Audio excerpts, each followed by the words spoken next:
Now, one thing that is really putting fuel on the fire for this is Obama's daughter was, at least from what was reported to me, was in the Chiapas district during this earthquake. Here we have Obama telling Israel that we're not going to war with Iran, and I think that that this may have been a way to send Obama a real clear message that we had better do the bidding of the elite, or this can happen. Interesting. Very interesting correlation. Yes. We have something really, really serious here, folks.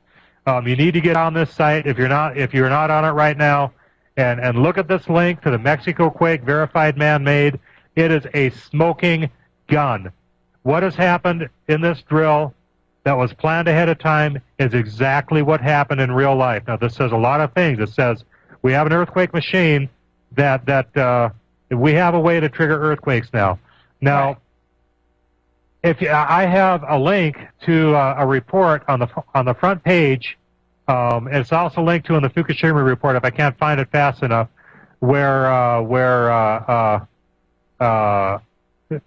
military briefing with Secretary of Defense William Cohen. It's link number 16 on the front page. Click that, and it's going to take you to this military briefing. And this was done in 1997. It's right off the U.S. Department of Defense website.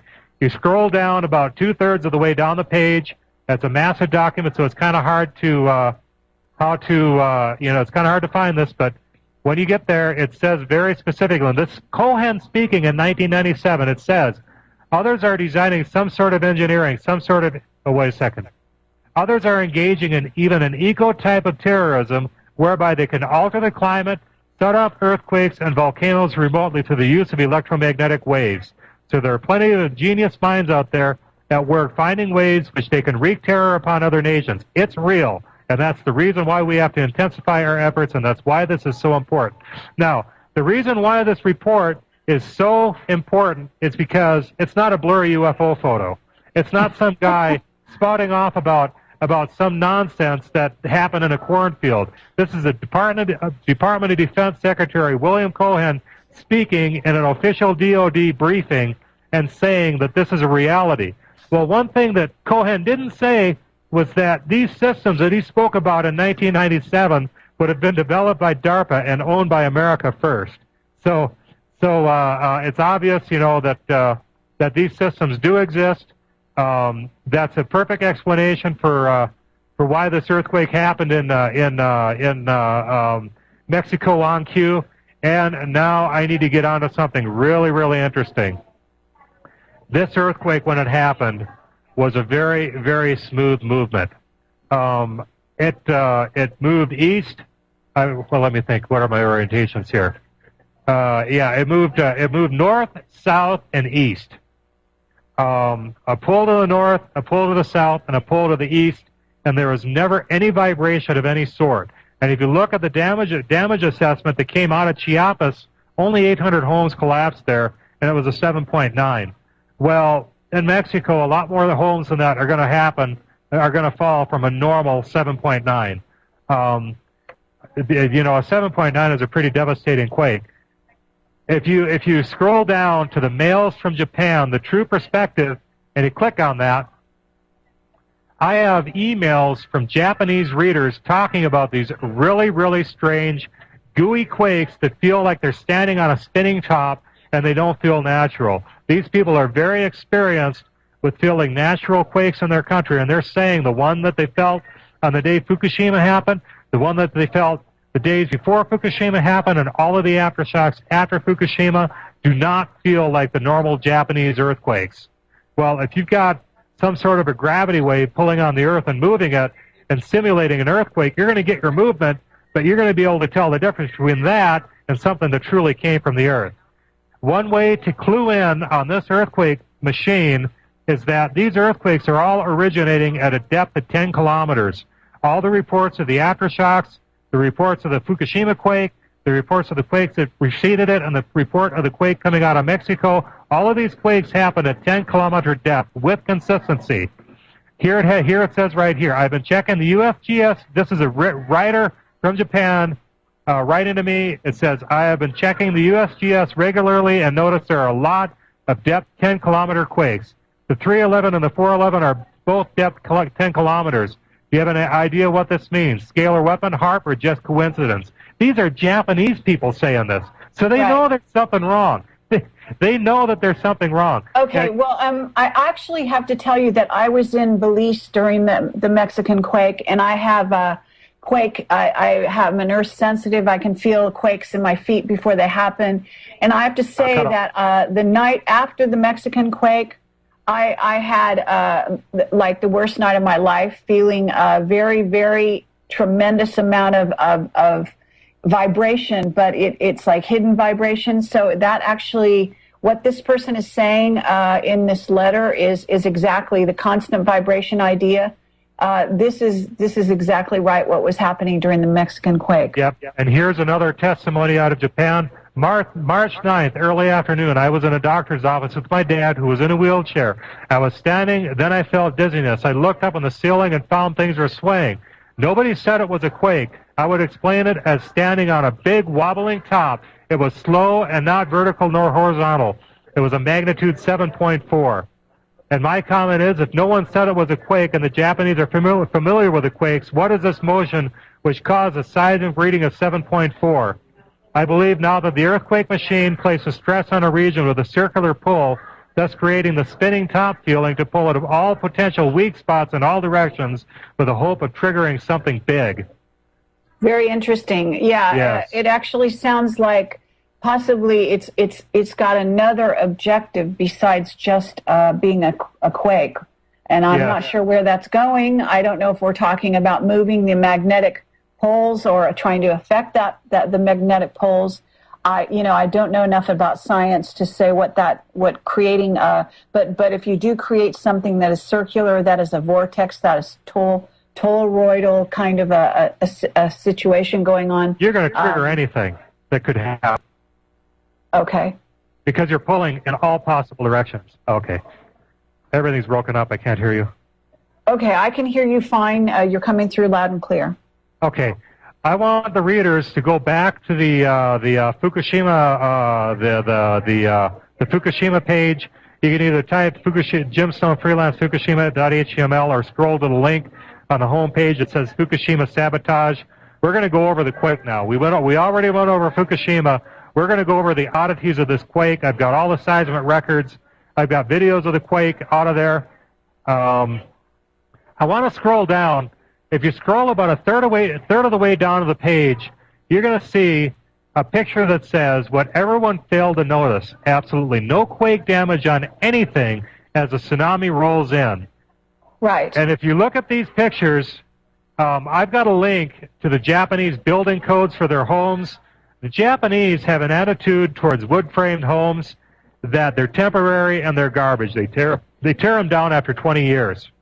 So if anything would come apart in an earthquake, it would be one of their wood-framed homes. Their homes, when you get a wood-framed home like pictured in this very first picture here with a tsunami coming in, all these homes are perfectly intact, and it's very important to realize these are specifically intended to be disposable homes.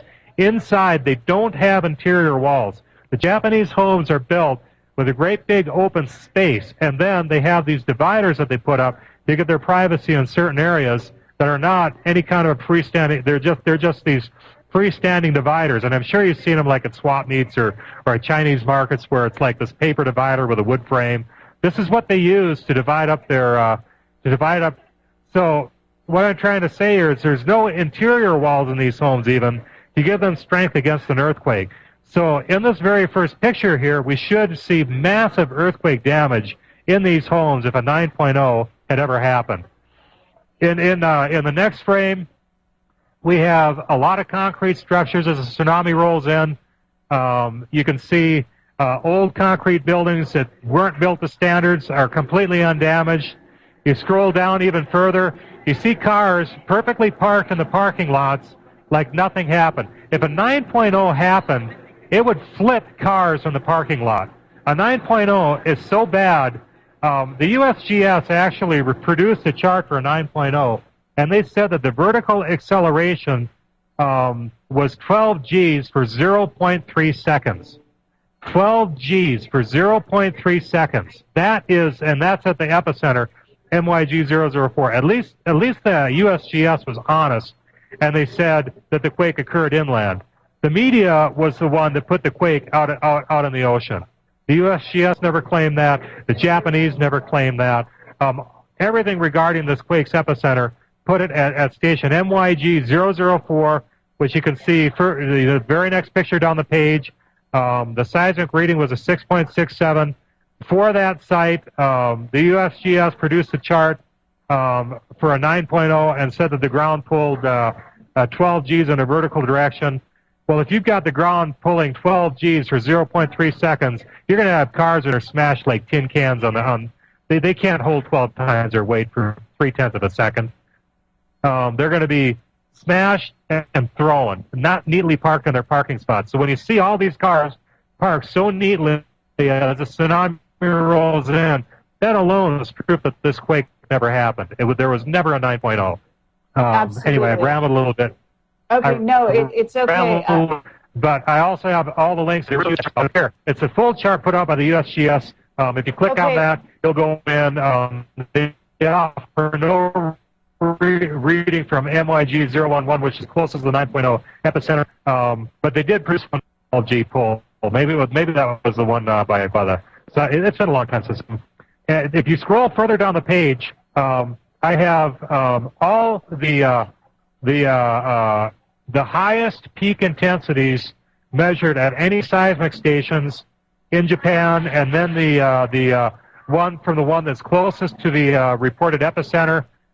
So there's the three highest, and then the closest to the reported epicenter. This is about halfway down the page. If you go on the links page, let's see here. If you go on the links page, it's going to be link number. Okay, you're saying that what they got was a 5.6 worth of shaking? Well, that's a 5.67 worth of shaking was well away from the real epicenter. Right. The real epicenter was a 6.67. Okay. All right, we'll be right back after the break.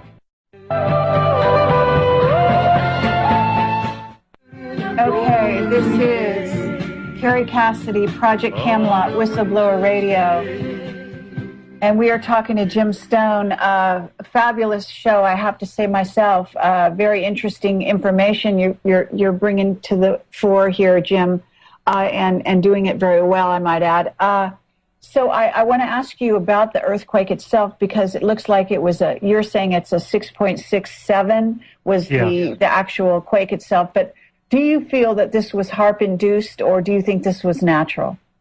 It's definitely HAARP-induced. But I think that they got lucky and triggered something natural with and that's why they decided to go ahead with their, you see, if they're going to set up nuclear weapons in the Japan Trench to trigger a tsunami, and they set off 6, if you go through the emails from Japan, that's very, very well described there. There were 6 tsunamis. There weren't one.